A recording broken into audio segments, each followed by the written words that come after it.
Hello and नमस्कार।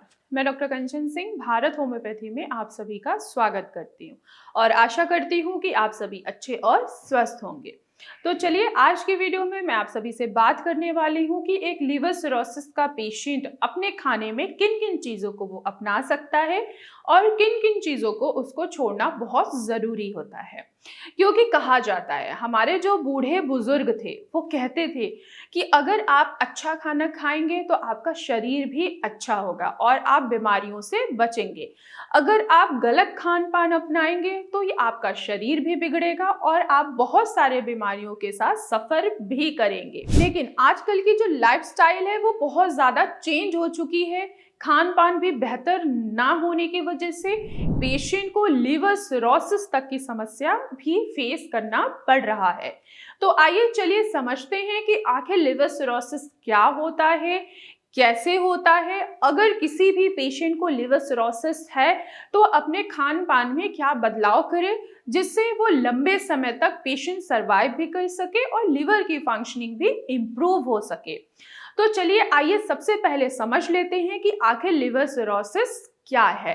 Liver cirrhosis ये जब आपके लिवर के जो हेल्दी टिश्यूज होते हैं उनके स्कारिंग होनी स्टार्ट हो जाती है और यही स्कारिंग धीरे धीरे बढ़ती चली जाती है, जिसके वजह से आपका जो लिवर है वो हार्ड हो जाता है, कठोर हो जाता है। क्यों? क्योंकि जो लिवर के हेल्दी टिश्यूज हैं वो धीरे धीरे नष्ट होते जा रहे हैं और वो स्कारिंग में कन्वर्ट होते जा रहे हैं और इतनी ज़्यादा स्कारिंग बढ़ती चली जाती है जिसके वजह से लिवर जो है हमारा वो हार्ड होने लगता है और जब लिवर हार्ड होगा तो लिवर की फंक्शनिंग भी डिस्टर्ब होनी ही होनी है।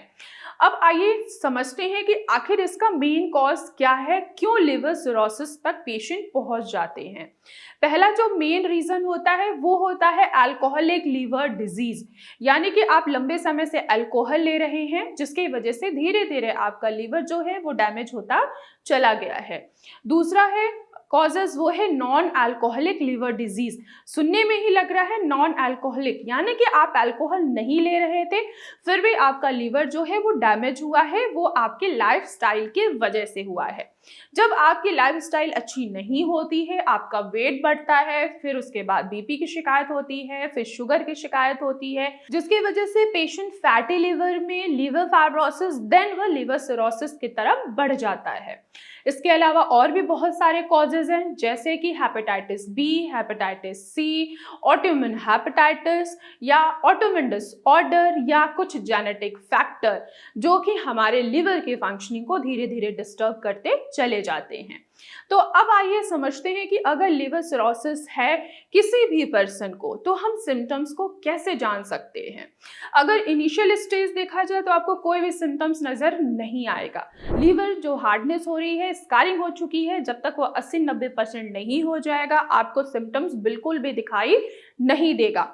अब सिम्टम्स जो दिखाई देते हैं पेशेंट में वो दिखाई देता है कि आपको जॉन्डिस यानी कि आप पीलिया से सफर कर रहे हैं, आपका जो स्किन का कलर है वो भी चेंज हो गया है यानी कि येलोइश हो गई है, पेशाब जो है वो भी येलो कलर का आ रहा है, वेट जो है वो आपका कम होता जा रहा है, साथ ही साथ बहुत ज्यादा वीक होते जा रहे हैं, भूख बिल्कुल नहीं लग रही है, नोजिया हो रहा है, वॉमिटिंग हो रहा है, यहाँ तक कि वॉमिट में ब्लड भी आ सकता है और स्टूल में भी ब्लड आ सकता है।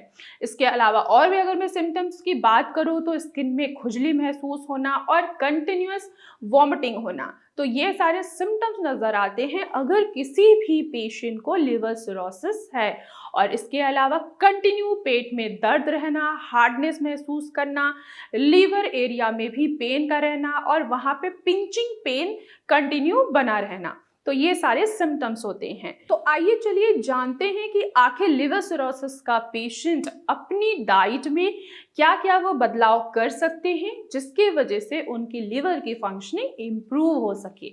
तो सबसे पहले ध्यान देने वाली बात ये होती है कि आपको ऐसा खाना खाना है, ऐसा वेजिटेबल्स लेना है, फ्रूट्स लेने हैं जिनमें एंटीऑक्सीडेंट भरपूर हो और फाइबर और विटामिन सी से भरे हुए वेजिटेबल्स होने चाहिए। चाहिए और स्पेशली फ्रूट्स भी होने चाहिए। जब मैं हमेशा बोलती हूँ, अपने हर वीडियो में बोलती हूँ कि एंटीऑक्सीडेंट वाले फ्रूट्स होने चाहिए, वेजिटेबल्स होने चाहिए, विटामिन सी से भरपूर फ्रूट्स एंड वेजिटेबल्स होने चाहिए। इसका मेरा यही मकसद होता है कि जब आप एंटीऑक्सीडेंट से भरपूर आप कोई भी डाइट अपनाते हैं तो जो भी ऑक्सीडेटिव स्ट्रेस आया हुआ है आपके ऑर्गन्स पे, वो ऑक्सीडेटिव स्ट्रेस क्या होता है, धीरे धीरे कम होता है। विटामिन सी मैं इसलिए बोलती हूँ क्योंकि जो स्वेलिंग आई हुई है, जो इन्फ्लेमेशन आया हुआ है, वो आपका धीरे धीरे कम होता है और लीवर जो है वो डिटॉक्स होता है, जिसकी वजह से लीवर की फंक्शनिंग इंप्रूव होती चली जाती है। तो आइए चलिए जानते हैं कि हम कौन कौन सी सब्जियों का आसानी से सेवन कर सकते हैं। आप लौकी खा सकते हैं, कद्दू खा सकते हैं, तोरई खा सकते हैं। एक तो ये इजीली डाइजेस्ट हो जाता है और हमारे लीवर के फंक्शनिंग को ये इम्प्रूव करता है।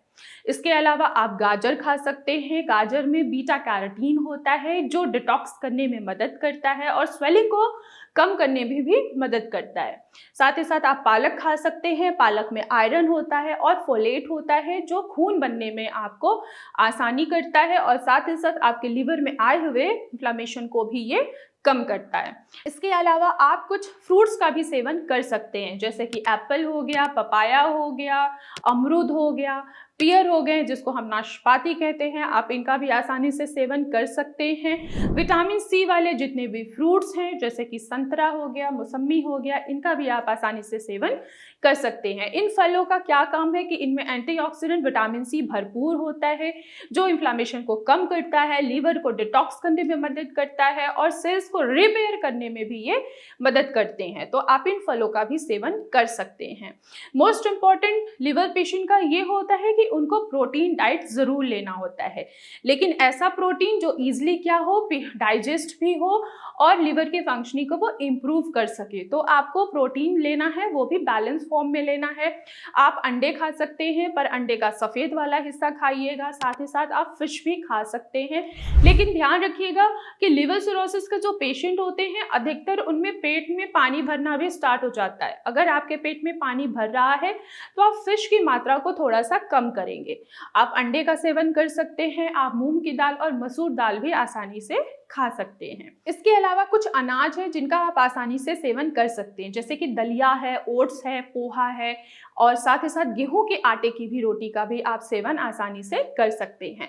जब आप ये सारे डाइट्स फॉलो करते हैं तो आपके लिवर की फंक्शनिंग भी इम्प्रूव होती है और आप लिवर सिरोसिस से जो सफ़र कर रहे थे, यानी कि पेट में पानी भर रहा है, आपको वॉमिटिंग हो रही है, नोजिया हो रहा है, वेट कम हो रहा है, साथ ही साथ तपीलिया से भी आप सफ़र कर रहे हैं, यूरिन के कलर भी जो डार्क येलो आ रहा है, यूरिन में जो आपको जलन हो रही है, ये सारी चीज़ों में आपको चेंजेस नज़र आनी स्टार्ट हो जाती है। अब सवाल यहाँ पे ये आता है कि लिवर सिरोसिस का पेशेंट किन किन चीज़ों को वो दूरी बना ले।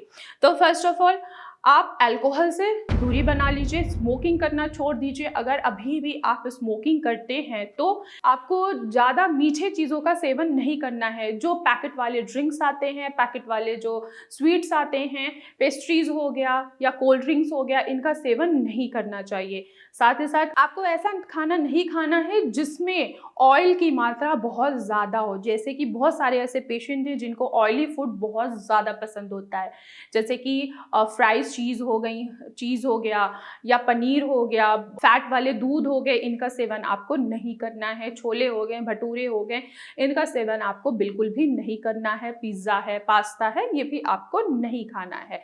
इसके लिए मैंने बहुत सारे ऑप्शंस दे रखे हैं इनके जगह, जो आप उनका सेवन करके आसानी से आप अपने लिवर सिरोसिस के सिम्टम्स को रिवर्स कर सकते हैं और लिवर की फंक्शनिंग को इम्प्रूव कर सकते हैं। तो मैं आशा करती हूँ कि आज के वीडियो में आप लोगों को समझ में आया होगा कि एक लिवर सिरोसिस का पेशेंट अपने खाने में किन किन चीज़ों को वो शामिल कर सकता है और किन किन चीज़ों को वो अवॉइड कर सकता है।